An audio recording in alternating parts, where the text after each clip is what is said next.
بسم اللہ الرحمن الرحیم۔ السلام علیکم ورحمۃ اللہ وبرکاتہ۔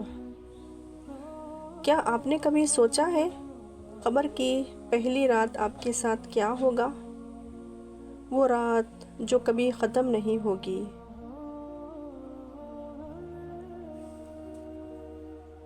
سورہ آل عمران آیت نمبر 185 میں اللہ تعالیٰ فرماتے ہیں، کل نفس ذائقۃ الموت، ہر جان کو موت کا مزہ چکھنا ہے۔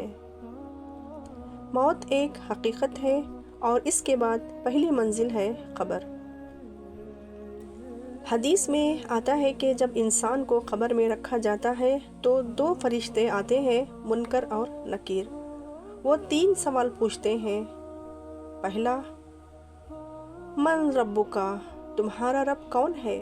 اور دوسرا، ما دینکا، تمہارا دین کیا ہے؟ اور تیسرا، من ھذا الرجل، یہ ہستی کون ہے، یعنی محمد صلی اللہ علیہ وسلم کون ہے؟ اگر انسان نیک ہو، اگر وہ ایمان والا ہو تو کہے گا ربی اللہ، دین الاسلام، وہو محمد صلی اللہ علیہ وسلم۔ پھر قبر کشادہ کر دی جائے گی، جنت کی کھڑکی کھول دی جائے گی۔ سبحان اللہ۔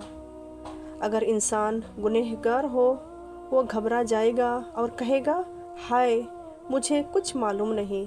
پھر قبر تنگ ہو جائے گی اور عذاب شروع ہو سکتا ہے۔ قبر کی تیاری کیسے کریں؟ 5 وقت نماز، سچی توبہ، استغفار، ماں باپ کی خدمت، کسی کا دل نہ دکھائیں۔ اللہ تعالیٰ سے دعا ہے، یا اللہ ہمیں قبر کے عذاب سے بچا، ہماری قبر کو جنت کا باغ بنا دے اور ہمیں ایمان پر خاتمہ نصیب فرما۔ آمین ثم آمین۔ اگر آپ چاہتے ہیں کہ روزانہ ایسی اسلامیات دہانیاں ملتی رہیں تو ہمارے چینل کو سبسکرائب کریں اور اس ویڈیو کو شیئر کریں، شاید کسی کی آخرت سنور جائے۔ جزاکم اللہ خیرا کثیرا۔